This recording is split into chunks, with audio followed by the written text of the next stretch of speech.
Dear brothers and sisters in the Lord, ప్రభునందు ప్రియమైన సోదరి సోదరులారా, today's verse for our meditation is taken from the book of Deuteronomy, in English Bible 324, in Telugu Bible 323. ఈ రోజు మన ధ్యానం కొరకు ద్వితీయోపదేశకాండం 3వ అధ్యాయం 23వ వచనం తెలుగులో, 24వ వచనం ఇంగ్లీష్ లో ఉంది. Thou hast begun to show thy greatness. నీ మహిమను నీ దాసునికి కనుపరచ మొదలుపెట్టి ఉన్నావు. This verse is one of my favorite verses in the book of Deuteronomy. ఈ వచనము ద్వితీయోపదేశకాండంలో ఉన్నటువంటి మాటల్లో నాకు ఇష్టమైన మాటల్లో ఇది ఒక వచనం. And I know there are a lot of favorite verses, but just think about what this verse means. ఇంకా అనేకమైన ఇష్టమైనటువంటి వచనాలు ఉన్నాయి, కానీ ఇక్కడ ఏం చెప్పబడిందో ఈ వచనంలో ఒకసారి ఆలోచన చేద్దాం. So this is Moses speaking here. ఇక్కడ మోషే మాట్లాడుతున్న మాటలు ఇవి. He is talking about his desire to enter into the promised land because of his sin against God. He would not enter into the promised land. వాగ్దాన దేశంలో ప్రవేశించే దాని కొరకు మాట్లాడుతున్న మాటలు. కారణం ఏమిటిదంటే మోషే తాను చేసిన పాపాన్ని బట్టి వాగ్దాన దేశంలో నువ్వు ప్రవేశించకూడదు అని దేవుడు చెప్పినాడు. ఆ సందర్భం Numbers 20 speaks of it. సంఖ్యాకాండం 20వ అధ్యాయంలో ఆ మాటలు రాయబడ్డాయి. There is no one like our God, for he is incredibly great and powerful. మన దేవుని వంటి మరొక దేవుడు ఎవరు లేరు. ఆయన పరాక్రమ బాహుబలం గలటువంటి దేవుడు. Moses saw many great works of God. మోషే దేవుడు చేసినటువంటి అనేకమైన గొప్ప కార్యాలను చూసినవాడు. Now Moses gets near the end of his life. ఇప్పుడు మోషే తన జీవిత అంతంకి వచ్చినాడు ఆయన. And you think about all that Moses have seen, if you think about it. మరి మోషే చూసిన ఈ కార్యాలన్నీ కూడా మనం ఆలోచన చేస్తే, Like Moses has spoken with God in the form of a burning bush. అంటే అక్కడ మండుచున్న పొద రూపంలో మోషే దేవుడితో మాట్లాడుతున్నటువంటి సందర్భం. And he had encountered God in so many different ways. ఇంకా అనేక విధాలుగా ఆయన దేవుని ఎదుర్కొన్నవాడు. He was chosen by God to go before Pharaoh, and he would meet with God, then go before Pharaoh. ఫరో దగ్గరికి వెళ్లేదానికి, అక్కడ వెళ్లే ముందు దేవుని సన్నిధిలో నిలబడి మరలా ఫరోను కలుసుకోవడానికి ఆయన ఏర్పరచబడ్డవాడు. And he saw plague after plague after plague. అక్కడ ఒక తెగులు తర్వాత తెగుళ్ళని చూసినవాడు ఆయన. And he had a front row seat on all of them. Directly he has seen. చూడండి, అవన్నీ కూడా తను కళ్ళారా చూసినవాడు. Additionally, ఇంకా దానికి అదనంగా he saw God deliver the people of Israel out of the slavery of Egypt. దేవుడు ఇశ్రాయేలు ప్రజల్ని ఐగుప్తు యొక్క బానిసత్వం నుండి విడుదల చేసిన సంగతి కూడా చూసినాడు. And he was the one who was standing at the edge of the Red Sea.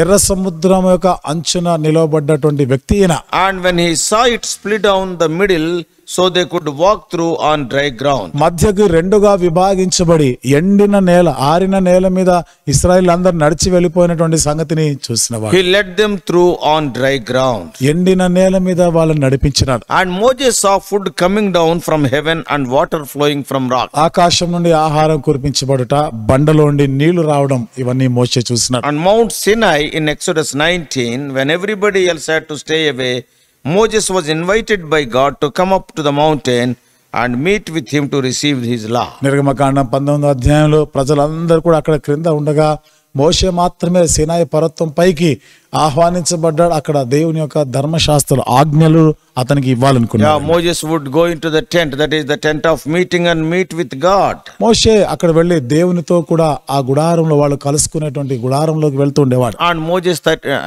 Exodus 33:11 says, నిర్గమకాండం 33వ అధ్యాయం 11వ వచనంలో రాయబడింది, face to face as a man speaks with his friend. ఒక మనిషి ముఖాముఖిగా అనగా తన స్నేహితుడితో మాట్లాడినట్లుగా మోషే దేవునితో మాట్లాడాడు. So like if anyone had seen the glory of God, the great works of God, it is Moses. కాబట్టి ఎవరైనా దేవుని యొక్క ఆ గొప్ప కార్యాలు, ఆయన మహిమను చూసిన వాళ్ళు ఉన్నారా అంటే అది మోషే మాత్రమే. And now he gets to the end of his life. ఇప్పుడు తన జీవితాంతానికి వచ్చాడు ఆయన.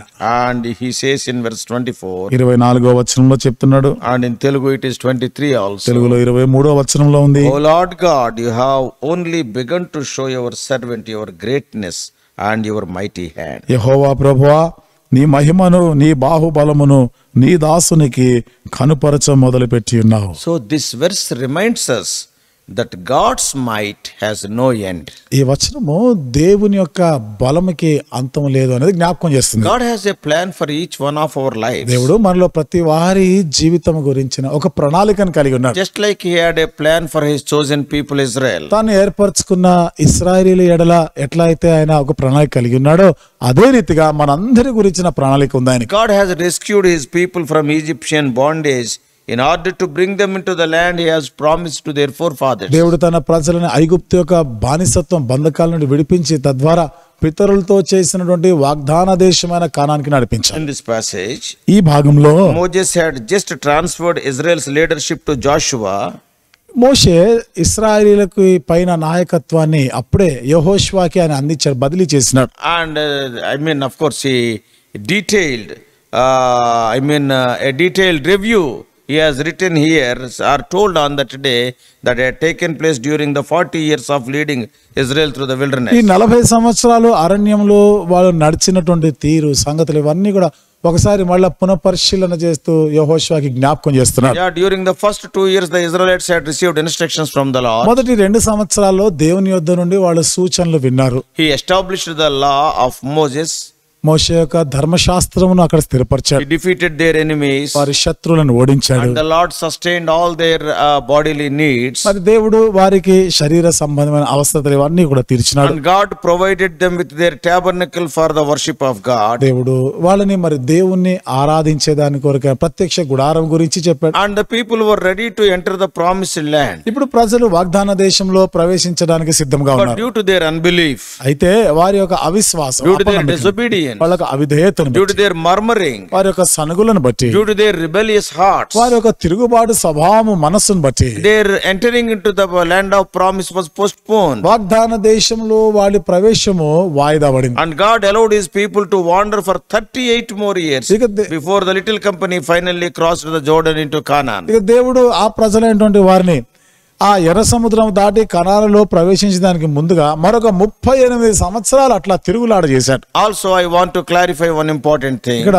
మరొక ప్రాముఖ్యమైనటువంటి సంగతిని మీకు స్పష్టత చేయాలని కోరుతున్నాను. Many people compare Canaan with heaven.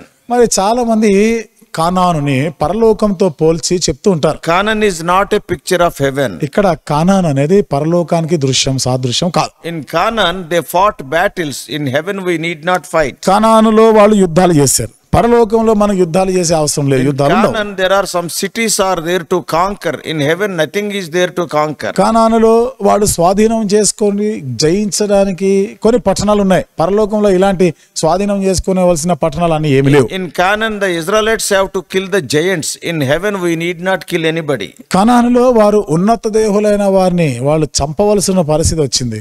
పరలోకంలో అలాంటి పరిస్థితులు ఏముండవు. But what is Canaan now? అయితే మరి ఇక్కడ కానాను అంటే అర్థం ఏమిటి? Yeah, it beautifully illustrates the victorious life and spiritual richness believers can enjoy if they walk by faith and not by sight. ఎంతో చక్కగా సుందరమైనటువంటి విధానంలో వాళ్ళు కానీ వెలిచూపు వలన కాక విశ్వాసం వలన కానీ నడుచుకున్నట్లయితే ఎంతో ఒక విజయవంతమైనటువంటి ఒక చక్కని ఆత్మీయ జీవితాన్ని గురించి మాట్లాడేది. Lord Jesus Christ is our promised rest. యేసుక్రీస్తు ప్రభువారు మనకి వాగ్దానం చేయబడిన విశ్రాంతి అయి ఉన్నాడు. And to live a victorious life in the daily challenges we face, it is to appropriate what is already ours by faith. That is, for his grace is sufficient for us. అనుదిన జీవితంలో మనం ఎదుర్కొనేటువంటి సవాళ్ళు, కష్ట పరిశోధనల పైన మనం విజయం సాధించాలని ఇప్పటికే దేవుడు మనకు అనుగ్రహించినటువంటి ఆ విజయం కృపను బట్టి ఇచ్చిన దానిపై ఆధారపడి ఉన్నాం. The time eventually came when Moses was inspired to pray. ఇక మోషే ప్రార్థన చేయడానికి ప్రేరేపించబడినటువంటి ఆ సమయం ఆసనమైంది. And what he is praying? ఏమని ప్రార్థన O చేస్తున్నాడు? Lord God, ఓ దేవా యెహోవా, you have only begun to show your servant your greatness and your mighty hand. మరి నీ దాసునికి నీ బాహుబలం నీ మహిమను కనుపరచ మొదలు పెట్టున్నావు. For what God is there in heaven or on earth who can do such works and mighty acts as yours? ఆకాశం అందే గాని భూమి అందే గాని నీవు చేయు క్రియలను చేయగల దేవుడు ఎవడు? Moses recognized that despite the mighty miracles they had all experienced, the goodness and greatness of God was far beyond anything they had experienced. వాళ్ళు అనుభవించినటువంటి దేవుడు చేసిన గొప్ప అద్భుత కార్యాలు, ఆశ్చర్యక్రియలు ఇవన్నీ కూడా వారు చూసినా గానీ అంతకు మించినటువంటి దేవుడు తప్ప ఎవరు చేయలేడు అన్నటువంటి సంగతి వాళ్ళకి తెలుసు. Many times అనేక సార్లు we are carried away by the miracles. మనం ఈ అద్భుతాలు ఆశ్చర్యక్రియలతో See కొట్టుకుపోతాం. the understanding of Moses. ఇక్కడ మోషే యొక్క గ్రహింపు చూడండి. Moses is not much talking about the miracles. మోషే ఎక్కువ ఈ అద్భుతాలు ఆశ్చర్యక్రియల గురించి పెద్దగా ఏం మాట్లాడదు. But చేసినప్పుడు what is there behind those miracles? ఆ ఆశ్చర్య క్రియల వెనక ఉన్న సంగతి ఏమిటి అది మాట్లాడుతున్నాడు. What is there? ఏముంది అక్కడ? The goodness and greatness of God. దేవుని యొక్క గొప్పతనం, దేవుని యొక్క మహిమ, మంచితనం ఉంది. So the Lord had so much more to show his people. దేవుడు తన ప్రజలకు కనపరచడానికి ఇంకా ఎంతో ఉంది, ఎక్కువగా ఉంది. He had promised to fight their battles. వారు యుద్ధములోనే చేస్తానని వాగ్దానం He చేశాడు. promised to conquer their cities. ఆ పట్టణంలోనే జయిస్తానని వాగ్దానం And he చేశాడు. promised them to establish in their land. వారి దేశంలో వారిని స్థిరపరుస్తానని వాగ్దానం He చేశాడు. promised them to give peace. వారికి సమాధానం ఇస్తానని వాగ్దానం చేశాడు. What they have to do? అయితే వాళ్ళు చేయవలసింది They have ఏంటి? to simply trust his word and obey his direction. ఆయన మాటలందు నమ్మిక ఉంచి ఆయన చెప్పిన ప్రకారం వాళ్ళు నడుచుకోవాలి. They should not rely on their own understanding or do things in their own strength. వారి స్వబుద్ధిని ఆధారం చేసుకోకుండా వాళ్ళకి నచ్చిన విధానంలో వాళ్ళు చేయకుండా ఉండాలి. But what time and again happened? కానీ పదే పదే ఇక్కడ జరిగింది ఏమిటి? They did what seemed right in their own eyes. వాళ్ళ దృష్టికి ఏది న్యాయం, ఏది మంచిదో అదే చేసినారు వాళ్ళు. Therefore God withdrew his blessings and postponed his promises. కాబట్టి దేవుడు ఆశీర్వాదాలు వెనక్కి తీసుకున్నాడు, వాగ్దానాల విషయంలో ఆయన వాయిదా చేస్తున్నాడు. Like Israel, we also, the church who are redeemed by faith, have only scratched the surface of the privileges that are ours by faith in him. ఇశ్రాయేలీయుల వలె మనము కూడా విమోచించబడిన వారమే, కానీ పైకి మాత్రమే, ఇంకా పై స్థితిలోనే మాత్రమే ఆశీర్వాదాలు పొందే స్థితిలోనే ఉండిపోయినాం మనం. Every one of us have been given all we need to live a victorious life. మనలో ప్రతి ఒక్కరేమో కూడా విజయవంతమైన జీవితానికి అవసరమైనవన్నీ కూడా పొందిన వారమే. Yeah, that is through Christ. అది క్రీస్తు ద్వారా. And every one of us are invited to partake the promised rest in Christ. మనలో ప్రతి ఒక్కరం కూడా వాగ్దానం చేయబడినటువంటి విశ్రాంతి, క్రీస్తు నందున్నటువంటి విశ్రాంతిలో పాలు పొందడానికి పిలువబడిన వారు. Simply believe his word. కాబట్టి ఉన్న పాటున ఆయన మాటలేదో నమ్మిక ఉంచితే చాలు. And live by faith. విశ్వాసమును బట్టి జీవించాలి. And receive all that is ours in Christ. ఇక క్రీస్తు నందు అన్ని కూడా మనం స్వతంత్రించుకోవాలి. Like Israel, the Lord has only begun to show us his greatness and mighty acts, and all we have to do is to receive and believe. ఇశ్రాయేలీయుల వలెనే ఆయన తన బాహుబల మహిమను కనుపరచ మొదలుపెట్టి ఉండగా మనం కూడా ఉన్న పాటున వాటిని మనం పొందేవారం, స్వీకరించే వారం ఉండాలి. విధేయత చూపి The Lord has pledged to defeat all the spiritual giants we may face. చూడండి, దేవుడు మనం ఎదుర్కొనే ఆత్మ సంబంధమైనటువంటి శత్రువులందరినీ కూడా ఆయన ఓడిస్తానని ప్రతిజ్ఞ చేశాడు. He has promised to be with us every step of our earthly journey if we will simply trust his word, obey his commands, and content in our living. చూడండి, మనం ఆయన ఒక ఆజ్ఞలకు విధేయులమై ఉండి మనము చూడండి ఒక మన సంతృప్తికరమైనటువంటి జీవితం జీవిస్తూ ఈ విధంగా మనం జీవించినట్లయితే దేవుడు మనకి వాగ్దానం చేస్తున్నాడు, ఆయన మిమ్మల్ని నడిపిస్తానని. He has promised us a triumphant and fruitful life if we will abide in him and he in us. విజయవంతమైన ఫలభరితమైనటువంటి జీవితాన్ని ఇస్తానని వాగ్దానం చేశాడు. ఎప్పుడు మనం ఆయన యందు, ఆయన మన యందు నిలిచి ఉన్నప్పుడు. If we depend on him and live humbly before him all the days of our life, ఆయనపై ఆధారపడి జీవితకాలం అంతా కూడా దీనులమై మనం and జీవించినప్పుడు, if we die to ourselves and live for him, all these are promised. మన స్వయానికి మనం చనిపోయి ఆయన కొరకు మనం జీవించినప్పుడు ఈ వాగ్దానాలన్నీ కూడా మనం అవుతున్నాయి. So what a great comfort we find in this simple verse. చూడండి, ఇంత సామాన్యమైన ఈ వచనంలో ఎంత గొప్ప ఆదరణ మనకు ఉంది ఇక్కడ. God has only started to show us the greatness and wonder of all that God has prepared for those that love him. మరి దేవుని ప్రేమించే వారి కొరకు ఆయన ఏమి సిద్ధపరిచాడో ఆ మహిమను, ఆ బాహుబలను కనుపరచ మొదలుపెట్టి ఉన్నాడు ఆయన. See, the vast expanses of this universe and the intricacy of every facet of his creation is a small reflection of God's loving kindness and faithfulness towards those who love him. ఇంత విశాలమైనటువంటి ఈ విశ్వం అంతటిలో ఉన్నటువంటి ప్రతి క్షుణ్ణమైనటువంటి విషయం అన్ని కూడా చూడండి, దేవుని ప్రేమించే వారి కొరకే ఇవన్నీ కూడా ఆయన సిద్ధపరిచి ఉన్నాడని అర్థమవుతుంది కదా.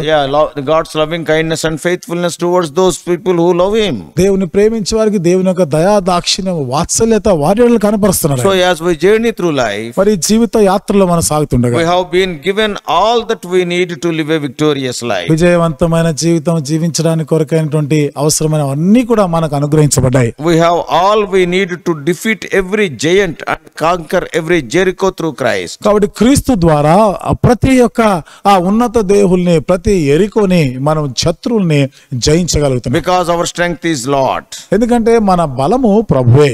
God cares deeply for his children, and as with Israel, nothing can ever happen in our life and does not concern him deeply. దేవుడు తన ప్రజల ఎంతో ప్రగాఢమైనటువంటి పట్టింపు కలిగి ఉన్నాడు. ఇశ్రాయేలీని ఏ విధంగా ఆయన ప్రతి ఒక్క అపాయం నుండి కాపాడుతూ ఉండినాడో ఆ విధంగా మన గురించిన పట్టింపు కలిగి ఉన్నాడు. Whatever happens to us, it is a great concern for him. మనకి ఏది సంభవించినా దేవుడు దానికి ఎంతో పట్టించుకుంటాడు. He hears our cry for help. ఆయన సహాయం కొరకు మనం మొరపెట్టినప్పుడు వింటున్నాడు ఆయన. And he gives the grace to stand fast in the evil day. మరి ఆ దుష్టత్వంలో ఆ పరిస్థితుల్లో దుష్ట దినాల్లో నిలబడేటువంటి శక్తిని ఇస్తున్నాడు. As we abide in Christ and he in us, మనం క్రీస్తునందు నిలిచి ఉండటం వలన ఆయన మనలో ఉండటం వలన then we begin to understand that God has only just begun to show us his greatness and his mighty hand. ఇక్కడ మరి దేవుడు తన యొక్క మహిమను తన బాహుబలను కనుపరచ మొదలుపెట్టి ఉన్నాడు అన్న సంగతి అర్థం చేసుకోవచ్చు. Then we can join our voices with Moses. అప్పుడు మోషేతో కూడా మన స్వరాన్ని కలిపి, O Lord, for what God is there in heaven and on earth, who can do such works and mighty acts as our God? కాబట్టి ఓ దేవా, ఆకాశం అందే గాని భూమి అందే గాని నీవు చేయి క్రియలను చేయగల దేవుడు ఎవడు, నీవు చూపు పరాక్రమం చూపగల దేవుడు ఎవడు అని The చెప్పారు. one who flung stars into space also cares us for the tiny fledgling of sparrow. ఆకాశంలో ఆయన నక్షత్రాలని అట్లా ఆయన విశాలపరిచినట్టు ఆ దేవుడు వాటి గురించి వాటి నిర్వహణ చూస్తున్న దేవుడు. భూమి మీద ఆకాశ పక్షులను చిన్న చిన్న పక్షులను కూడా ఆయన పట్టించుకుంటున్నటువంటి దేవుడు. How much more can we depend upon his love and faithfulness towards us as we pass through this life? మరి ఈ జీవితంలో సాగుతున్న మనం ఎంతగా ఆయన పైన మనం ఆధారపడి మనం ఉండగలం. ఆయన యొక్క నమ్మకత్వం, ఆయన యొక్క విశ్వాసత మనలో చూపిస్తుండగా It is in his strength that we are enabled to battle the satanic giants that bar our way. ఆయన ఇచ్చినటువంటి బలమును బట్టే మన మార్గంలో వచ్చేటువంటి సాతాను సంబంధమైనటువంటి ఆ యొక్క దూతలు వాటన్నిటిని కూడా మనం జయించగలుగుతున్నాం. It is in him alone that we can live a victorious life and claim a better resurrection in our own spiritual battle. ఆయన యందు మాత్రమే మన విజయవంతమైనటువంటి జీవితం జీవిస్తూ మన ఈ యుద్ధ పోరాటాల్లో మనం విజయవంతులుగా ఉంటాం. And it is all done by grace through faith in Christ alone. ఇదంతా కూడా విశ్వాసం ద్వారా క్రీస్తు యొక్క కృపను బట్టి ఆయనలోనే జరుగుతా ఉంది. Then why not we depend on him in faith every day? మరి ఎందుకు ప్రతిదినం విశ్వాసం ద్వారా ఆయన పైన ఆధారపడకూడదు? May God help us to believe him fully. మనం పూర్తిగా ఆయన యందు నమ్మిక ఉంచలాగిన దేవుడు సహాయం The చేయాలి. God who performed wonders for the Israelites, he is the same God today. ఇశ్రాయేలీయుల జీవితంలో అద్భుతాలు చేసిన దేవుడు ఈ రోజు కూడా ఆ దేవుడే ఉన్నాడు. Take rest in him. ఆయన యందు విశ్రాంతి తీసుకోవాలి. ఆయన నమ్మాలి, Obey him. ఆయనకు లోబడాలి. Don't have the rebellious heart. మరి ఈ యొక్క మొండిత వైఖరి, తిరుగుబాటు మనస్సు మనలో ఉండకూడదు. Let us pray. ప్రార్థన చేసుకుందాం. Loving Heavenly Father, ప్రేమగల మా పరలోకపు తండ్రి, Lord, we thank thee for the experiences of the man of God Moses. దైవజనుడు మోషే అనుభవాలను బట్టి వందనాలు చెల్లిస్తున్నాం. Wonderful lessons we can learn from his life. మన జీవితం నుండి అద్భుతమైన పాఠాలు నేర్చుకోగలుగుతున్నాం. We also, O Lord, in all our situations of our life, we may have faith in you and we may take rest in you. మేము కూడా మా జీవితంలో అన్ని పరిస్థితుల్లో కూడా మీ పైన ఆధారపడి మీ యందే మేము విశ్రాంతి తీసుకునే వారుగా చేయండి. Thou art a God who flung stars into the space. అంతరిక్షంలో ప్రభాను నక్షత్రాలని చేసినటువంటి దేవుడు. And you are taking care of tiny birds like sparrows. ప్రభా చిన్న చిన్న పక్షులు, పిచ్చుకలు లాంటి వాటిని గురించి కూడా ఎంతో జాగ్రత్త శ్రద్ధ తీసుకుంటున్నారు. Ordinary flowers who are so green in the morning and fadeth away in the evening, thou hast given great beauty. సాధారణమైన పువ్వులే ఉదయం ఎంతో చక్కగా అందమైనవిగా ఉండి ప్రభా మరి ఆ మధ్యాహ్నానికి అవి వాడిపోయేటువంటి వాటి ఎంత సౌందర్యాన్ని మీరు ఇచ్చారు. Such a God is caring for us. అంతటి గొప్ప దేవుడు మా గురించి కూడా ప్రభా ఎంతో పట్టించుకుంటున్నారు. Oh Lord, help us to see not only the miracles, and behind those miracles your goodness and greatness. Help us to see. అద్భుత ఆశ్చర్యక్రియలు మాత్రమే కాకుండా వాటి వెనకాల ఉన్నటువంటి ప్రభా నీ మంచితనం, నీ దయాళుత్వాన్ని ప్రభా మేము అర్థం చేసుకునే దానికి సహాయం చేయండి. Guide us throughout this day. ఈ దినమంతటి కొరకు నడిపించండి. We do pray in the wonder working name of our Lord and Savior Jesus Christ. మా ప్రభువును మా రక్షకుడైన యేసుక్రీస్తు వారి ఆశ్చర్యక్రియలు చేసే నామములో ప్రార్థించి వేడుకుంటున్నాము తండ్రి. Amen.